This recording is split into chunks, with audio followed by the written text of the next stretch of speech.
ছোটবেলা থেকে আমাদের শেখানো হয়েছে কঠোর পরিশ্রম করলেই সাফল্য আসে, কিন্তু এটা যদি সত্যি হতো তবে দিনমজুররা বিশ্বের সবচেয়ে ধনী ব্যক্তি হতেন। কঠোর পরিশ্রম জরুরি, কিন্তু যথেষ্ট নয়।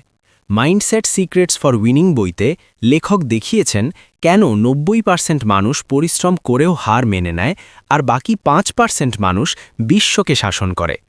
তাই প্রশ্ন হল, যদি কঠোর পরিশ্রমই শেষ কথা না হয়, তবে আসল চাবিকাঠিটা কোথায়?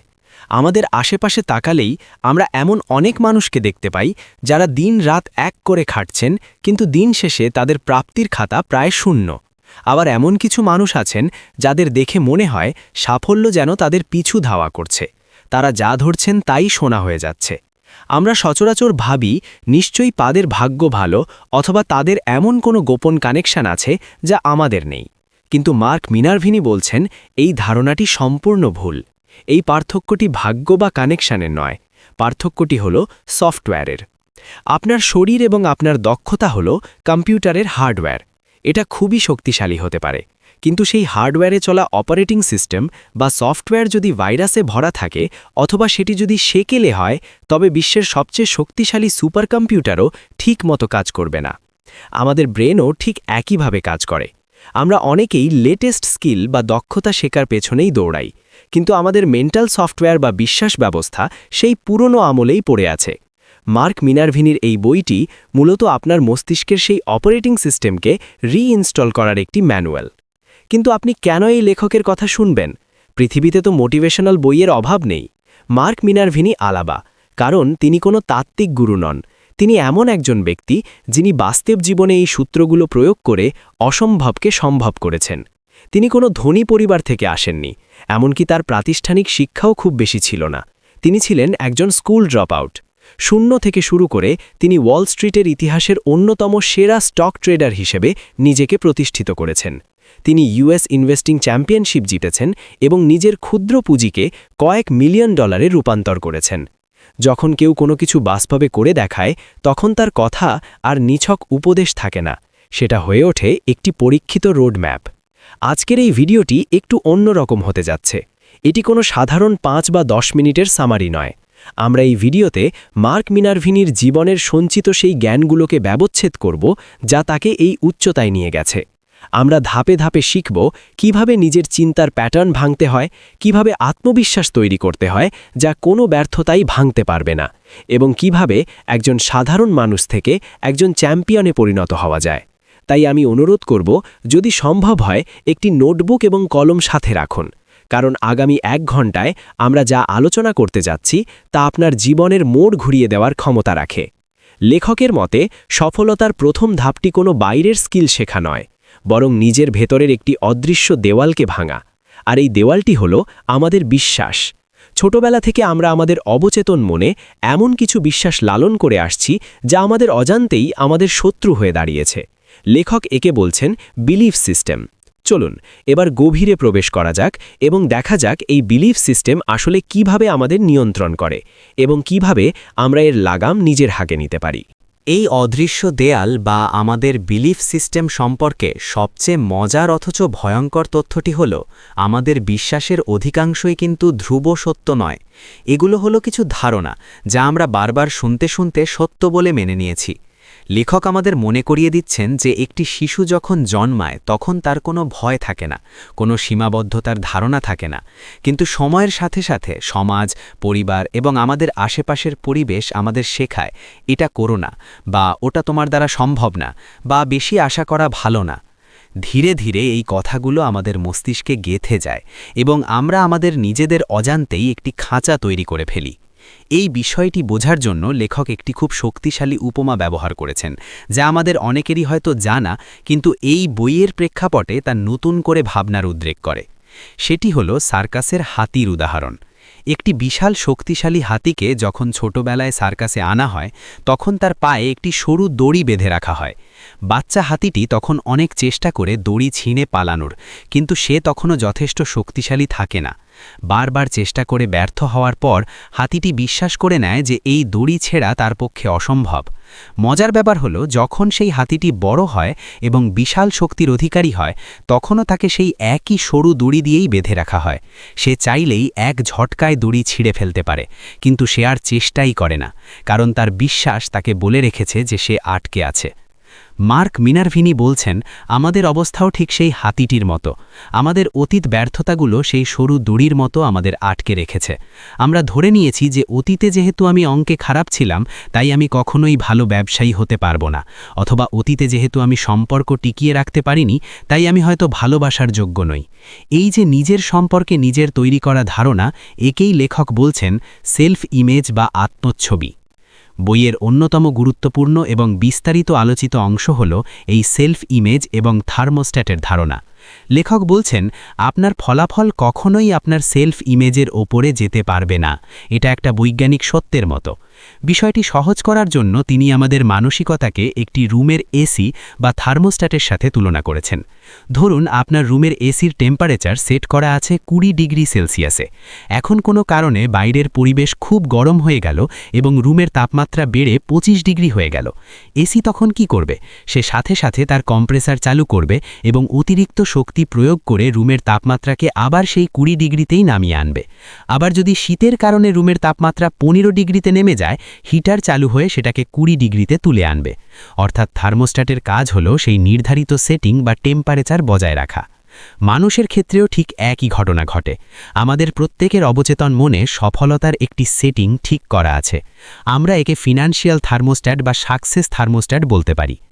ধরুন অবচেতন মনে আপনার ধারণা যে আপনি মাসে 50,000 টাকা আয় করার যোগ্য।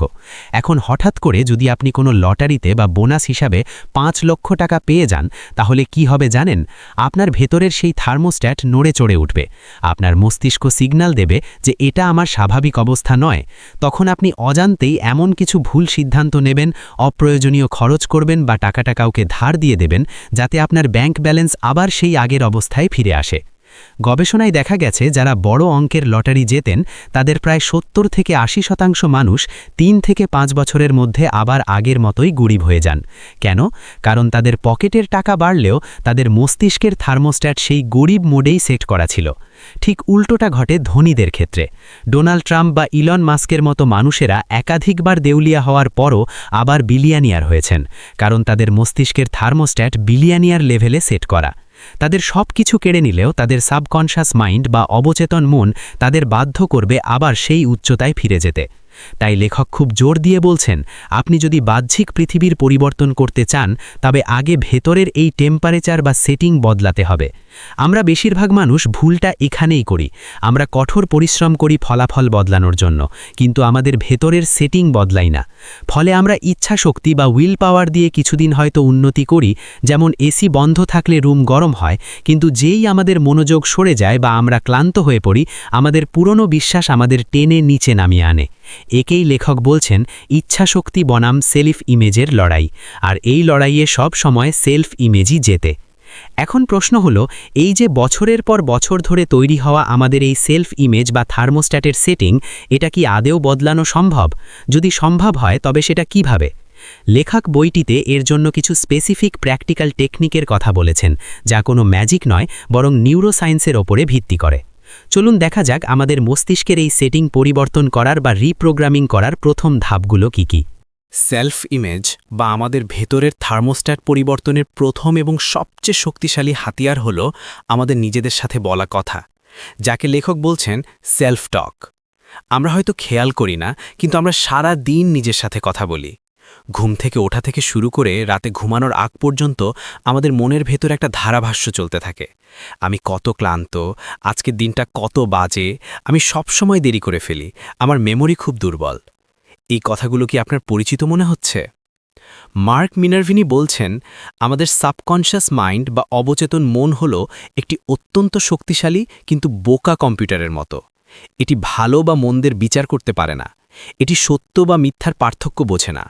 আপনি একে যা ইনপুট দেবেন সে সেটাকেই সত্য বলে মেনে নেবে এবং বাস্তবে রূপ দেওয়ার চেষ্টা করবে। যখন আপনি বলেন, আমি খুব নার্ভাস, আমি নিশ্চিত আমি ইন্টারভিউটা খারাপ করব, আপনার অবচেতন মন তখন বলে, ওকে বস, হুকুম তামিল করা হবে। এবং সে আপনার হার্টবিট বাড়িয়ে দেয়, হাত পা ঘামিয়ে দেয় এবং আপনার মুখ থেকে কথা আটকে দেয়, যাতে আপনার ভবিষ্যৎবাণীটি সত্য হয়। লেখক একটি চমকপ্রদ উদাহরণ দিয়েছেন। ধরুন, আপনি রাস্তা দিয়ে হাঁটছেন এবং দেখলেন আপনার বন্ধু রাস্তার ওপাশ দিয়ে হেঁটে যাচ্ছে। আপনি তাকে ডাক দিলেন, কিন্তু সে তাকালো না, সে সোজা হেঁটে চলে গেল। এখন এই পরিস্থিতিতে আপনার সেলফ টক কী হবে? আপনি যদি ভাবেন, ও আমাকে দেখেও না দেখার ভান করল, নিশ্চয়ই ও আমাকে পছন্দ করে না, আসলে আমাকে কেউই গুরুত্ব দেয় না, তাহলে আপনি নিজেকে প্রত্যাখ্যাত বা ছোট অনুভব করবেন। কিন্তু আপনি যদি ভাবেন, ও হয়তো খুব চিন্তায় আছে বা ব্যস্ত আছে, তাই খেয়াল করেনি, তাহলে আপনার অনুভূতি হবে সহমর্মিতার। ঘটনা কিন্তু একটাই, বন্ধু ডাকায়নি, কিন্তু আপনার সেলফ টক ঠিক করে দিল আপনি কষ্ট পাবেন নাকি স্বাভাবিক থাকবেন। এখানেই সফল মানুষরা আলাদা। তারা সচেতনভাবে তাদের এই ইন্টারনাল ডায়ালগ বা ভেতরের কথাবার্তাকে নিয়ন্ত্রণ করেন। তারা কখনো নিজেদের সম্পর্কে নেতিবাচক কথা বলেন না, এমনকি ঠাট্টা করেও না। লেখক বলছেন, আপনার শব্দগুলো হলো জাদুর কাঠির মতো, আপনি যা বলবেন তাই সৃষ্টি হবে। তাই প্রথম ধাপ হলো নিজের সম্পর্কে অভিযোগ করা বন্ধ করা। লেখক একে বলছেন ভিকটিম মেন্টালিটি বা নিজেকে ভিকটিম ভাবার মানসিকতা থেকে বেরিয়ে আসা। আমার বস খারাপ, আমার ভাগ্য খারাপ, সরকার কিছু করছে না, এই ধরনের কথাবার্তা আপনাকে মানসিকভাবে দুর্বল করে দেয়। যখন আপনি অভিযোগ করেন, তখন আসলে আপনি মেনে নিচ্ছেন যে আপনার জীবনের নিয়ন্ত্রণ আপনার হাতে নেই, বরং বাইরের পরিস্থিতির হাতে। একজন চ্যাম্পিয়ন কখনো পরিস্থিতির দোহাই দেয় না, সে দায়িত্ব নেয়। তাই লেখক আমাদের চ্যালেঞ্জ করেছেন একটি 7 ডেজ মেন্টাল ডায়েট মেনে চলার জন্য। আগামী 7 দিন আপনি কোনো নেতিবাচক কথা বলবেন না, কারো সম্পর্কে সমালোচনা করবেন না এবং নিজের সম্পর্কে কোনো বাজে মন্তব্য করবেন না। যদি ভুল করে বলেও ফেলেন, সাথে সাথে নিজেকে শুধরে নেবেন। যেমন, আমি খুব ক্লান্ত বলার বদলে বলুন, আমার একটু বিশ্রাম দরকার, তারপর আমি আবার দ্বিগুণ তেজে কাজ শুরু করব। কিন্তু শুধু নেতিবাচক কথা বন্ধ করাই যথেষ্ট নয়, আমাদের পজিটিভ কমান্ড দিতে হবে। এখানেই আসে অ্যাফার্মেশন বা আত্মস্বীকৃতির বিষয়টি। তবে লেখক গতানুগতিক অ্যাফার্মেশন থেকে একটু ভিন্নভাবে চিন্তা করতে বলেছেন। আমরা অনেকেই আয়নার সামনে দাঁড়িয়ে বলি, আমি ধনী, আমি ধনী, কিন্তু আমাদের অবচেতন মন জানে এটা মিথ্যা, তাই সেটা গ্রহণ করে না। মিনারভিনি বলছেন, অ্যাফার্মেশন হতে হবে বিশ্বাসযোগ্য এবং প্রোগ্রেসিভ। আপনি বলতে পারেন, আমি প্রতিদিন একটু একটু করে আমার লক্ষ্যে পৌঁছাচ্ছি, আমি নতুন চ্যালেঞ্জ নিতে ভালোবাসি এবং আমি শিখছি কিভাবে আরও ভালো করা যায়। এই রিপ্রোগ্রামিং প্রসেসের আরেকটি ভাইটাল বা অতি জরুরি অংশ হল ভিজুয়ালাইজেশন বা মানসপটে দেখা। আমাদের ব্রেইন বাস্তব ঘটনা এবং কল্পনার ঘটনার মধ্যে পার্থক্য করতে পারে না। আপনি যখন ভয়ের কোনো মুভি দেখেন, আপনার হার্টবিট বেড়ে যায়, যদিও আপনি জানেন ওটা নকল। ঠিক একইভাবে আপনি যদি প্রতিদিন আপনার সাফল্যের মুহূর্তটি কল্পনা করেন, আপনার ব্রেইন সেটাকে সত্য বলে মনে করতে শুরু করে। অলিম্পিক অ্যাথলিটরা মাঠে নামার আগে হাজার হাজার বার তাদের মস্তিষ্কে দৌড়টি সম্পন্ন করেন। একে বলা হয় মেন্টাল রিহার্সাল। লেখক বলছেন, আপনি যখন কোনো কাজ করতে ভয় পাচ্ছেন, তখন আসলে আপনি আপনার মনে ব্যর্থতার রিহার্সাল করছেন। আপনি ভাবছেন, যদি আমি তোতলাই, যদি তারা আমাকে না বলে দেয়। এর পরিবর্তে আপনাকে সাফল্যের রিহার্সাল করতে হবে। আপনাকে চোখ বন্ধ করে দেখতে হবে আপনি কনফিডেন্সের সাথে কথা বলছেন, সবাই আপনার প্রশংসা করছে। যখন আপনি ছবিটা বারবার আপনার মস্তিষ্কে প্লে করবেন, তখন বাস্তবে সেই কাজটি করার সময় আপনার ব্রেইন মনে করবে, আরে এটা তো আমি আগেও করেছি, এবং আপনার নার্ভাসনেস অনেক কমে যাবে। সেলফ টক এবং ভিজুয়ালাইজেশন হলো আপনার ব্রেইনের সফটওয়্যার আপডেট করার উপায়। কিন্তু সফটওয়্যার আপডেট করলেই তো হবে না, সেটাকে রান করতে হবে, অর্থাৎ আমাদের কাজে নামতে হবে। কিন্তু এখানেও মানুষ একটি বিশাল ভুল করে। তারা আগ্রহ বা ডিজায়ারকে প্রতিশ্রুতি বা কমিটমেন্টের সাথে গুলিয়ে ফেলে। এই দুটোর মধ্যে একটা বিশাল তফাত আছে, যা নির্ধারণ করে আপনি মাঝপথে হাল ছেড়ে দেবেন নাকি শেষ পর্যন্ত লড়বেন। চলুন পরের অংশে আমরা এই ইন্টারেস্ট ভার্সেস কমিটমেন্টের কনসেপ্টটি বিস্তারিত জানি, যেটা আমার মতে এই বইয়ের অন্যতম সেরা শিক্ষা। আমরা আমাদের স্বপ্নের কথা বলতে খুব ভালোবাসি। আমি একটা ব্যবসা করতে চাই, আমি 6 প্যাক অ্যাবস বানাতে চাই, আমি এই বইটা লিখতে চাই। কিন্তু পরিসংখ্যান বলে এই চাই বলা মানুষগুলোর 92%ই তাদের স্বপ্ন পূরণ করতে পারে না। কেন? মার্ক মিনারভিনি বলছেন, কারণ তারা তাদের লক্ষ্যের প্রতি শুধুই আগ্রহী, তারা প্রতিজ্ঞাবদ্ধ নয়।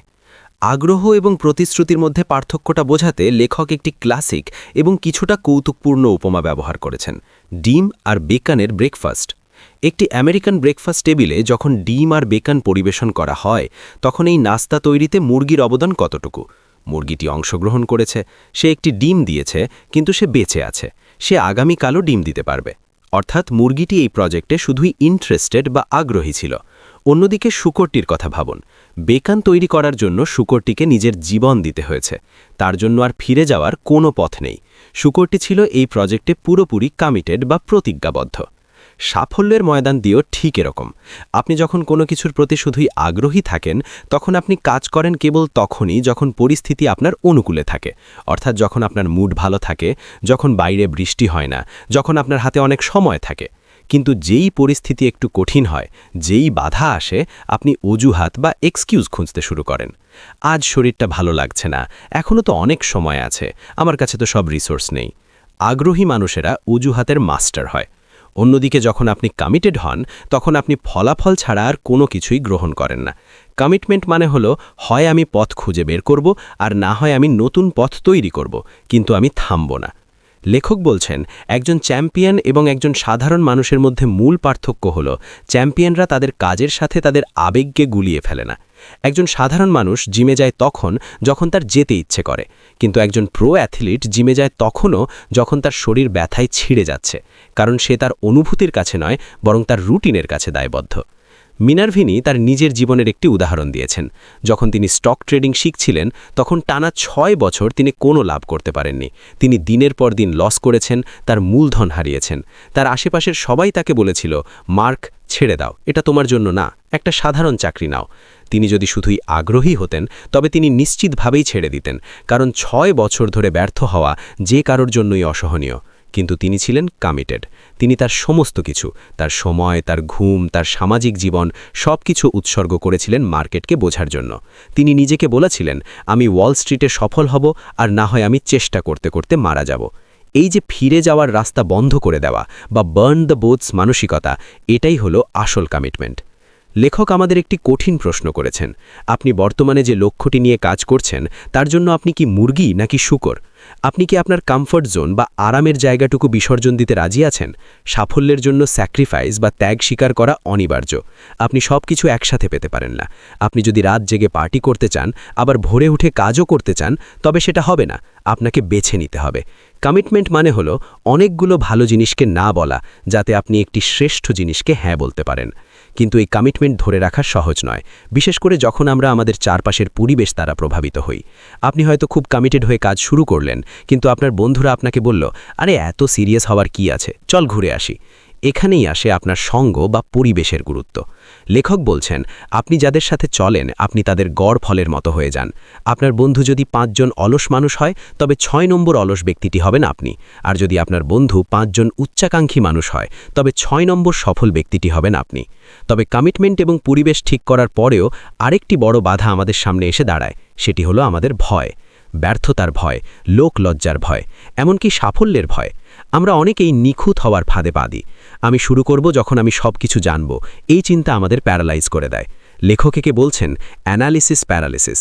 কিন্তু তিনি বলছেন, এই ভয়কে জয় করার এবং অ্যাকশন নেওয়ার একটি বৈজ্ঞানিক পদ্ধতি আছে, যা আমরা আমাদের ভিডিওর পরবর্তী অংশে জানব। এই পদ্ধতিটি জানলে আপনি বুঝবেন কেন পারফেক্ট প্র্যাকটিস আসলে শুধুই প্র্যাকটিসের চেয়ে অনেক বেশি গুরুত্বপূর্ণ। আমরা সবাই ছোটবেলা থেকে একটি প্রবাদ শুনে বড় হয়েছি, প্র্যাকটিস মেক্স পারফেক্ট, বা গাইতে গাইতে গায়েন। কিন্তু মার্ক মিনার্ভিনি বলছেন, এই প্রবাদটি আংশিক সত্য এবং অনেকাংশে বিপজ্জনক। প্র্যাকটিস আপনাকে পারফেক্ট করে না, প্র্যাকটিস আপনাকে পার্মানেন্ট বা স্থায়ী করে। আপনি যদি ভুল পদ্ধতিতে প্রতিদিন 10 ঘন্টা পিয়ানো বাজান, তবে আপনি পিয়ানো বাজানোয় দক্ষ হবেন না, বরং আপনি ভুল বাজানোয় দক্ষ হবেন। আপনার মস্তিষ্ক সেই ভুল প্যাটার্নটাকেই স্থায়ী করে নেবে। তাই লেখকের মতে সঠিক মন্ত্রটি হল, পারফেক্ট প্র্যাকটিস মেক্স পারফেক্ট। কিন্তু এই পারফেক্ট প্র্যাকটিস আসলে কি? এর মানে কি শুরু থেকেই কোনো ভুল না করা? একদমই না। এর মানে হল সচেতনভাবে এবং সঠিক মনোযোগের সাথে অনুশীলন করা। লেখক বলছেন, অধিকাংশ মানুষ অটো পাইলট মোডে প্র্যাকটিস করে। তারা জিমে যায়, কিন্তু মনোযোগ থাকে মোবাইল ফোনে। তারা পড়তে বসে, কিন্তু মন পড়ে থাকে ফেসবুকে। একে বলা হয় মাইন্ডলেস প্র্যাকটিস।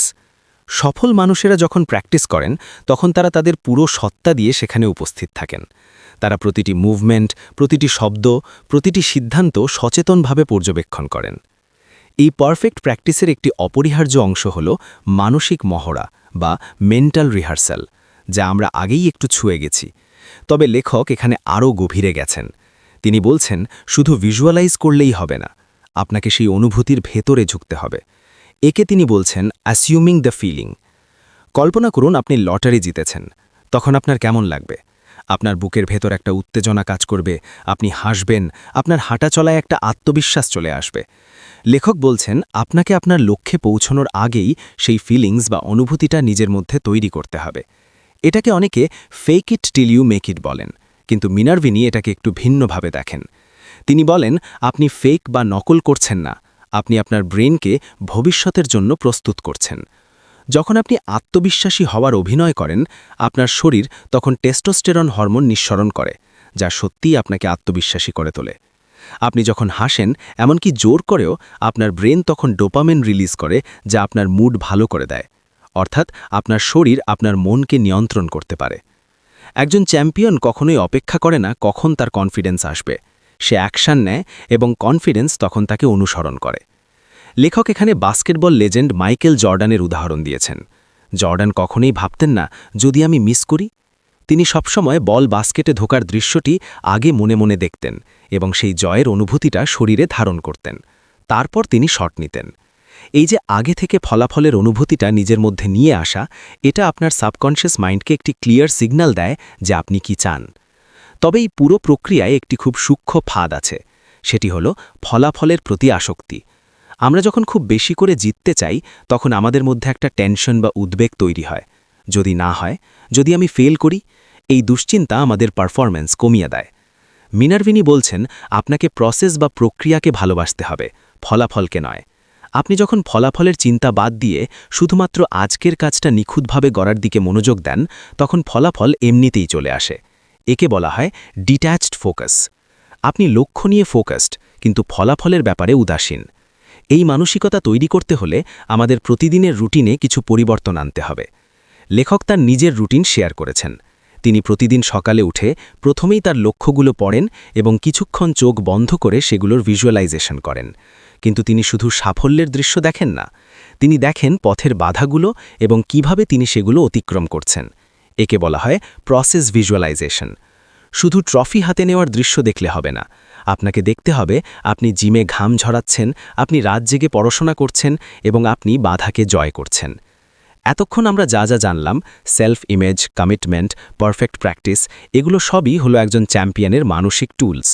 কিন্তু এই টুলসগুলো ব্যবহার করার জন্য আপনাকে একটি বিশেষ গুণ অর্জন করতে হবে।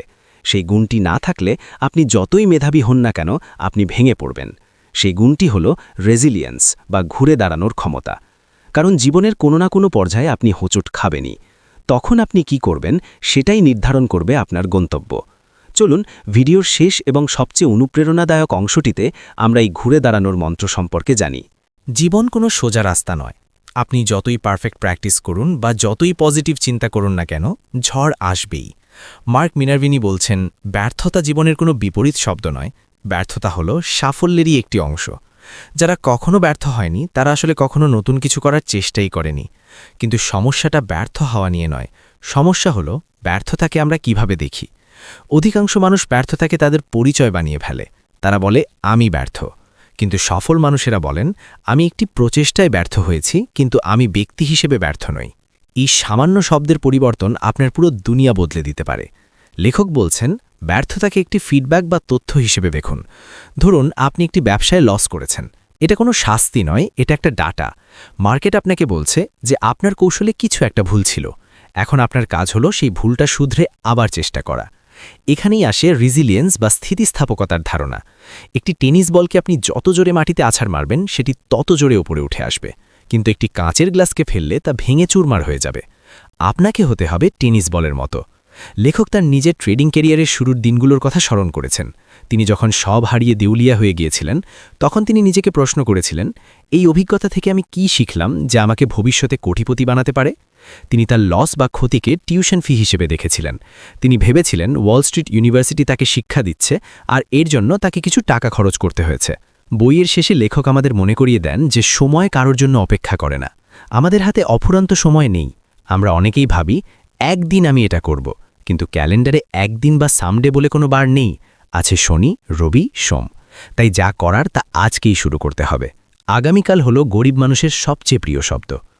মার্ক মিনারভিনি আমাদের চ্যালেঞ্জ করছেন নিজের জীবনের দায়িত্ব নিজের কাঁধে তুলে নিতে।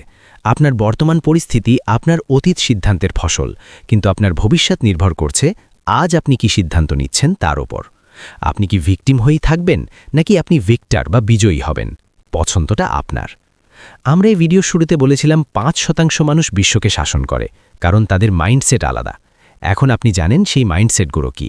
১, তারা তাদের সেলফ ইমেজ বা থার্মোস্ট্যাট হাই লেভেলে সেট করে। ২, তারা শুধু আগ্রহী নয়, তারা কমিটেড। ৩, তারা পারফেক্ট প্র্যাকটিস করে। এবং ৪, তারা ব্যর্থতাকে ফিডব্যাক হিসেবে গ্রহণ করে। ভিডিওটি শেষ করার আগে আমি আপনাকে একটি কাজ দিতে চাই। আজ রাতে ঘুমানোর আগে আপনি একটি সাদা কাগজ নিন এবং তাতে লিখুন, আজ থেকে ৫ বছর পর আমি নিজেকে কোথায় দেখতে চাই। কোনো সীমাবদ্ধতা রাখবেন না, যা ইচ্ছে তাই লিখুন। তারপর নিজেকে প্রশ্ন করুন, এই লক্ষ্য অর্জনের জন্য আমাকে আজ কি করতে হবে, এবং কাল সকাল থেকে সেই একটি কাজ করা শুরু করুন। মনে রাখবেন, 1000 মাইলের যাত্রাও একটি ছোট পদক্ষেপ দিয়েই শুরু হয়। যদি এই ভিডিওটি আপনার চিন্তাজগতে সামান্যতম নাড়া দিয়ে থাকে, তবে আমাদের পরিশ্রম সার্থক। মাইন্ডসেট সিক্রেটস ফর উইনিং বইটি পড়ার অনুরোধ রইল, কারণ সেখানে আরও অনেক মণিমুক্ত ছড়িয়ে আছে যা একটি ভিডিওতে কভার করা সম্ভব নয়। আর হ্যাঁ, নিজেকে কখনো ছোট ভাববেন না। আপনার ভেতরেও একজন চ্যাম্পিয়ন লুকিয়ে আছে, সে শুধু আপনার ডাকের অপেক্ষায়।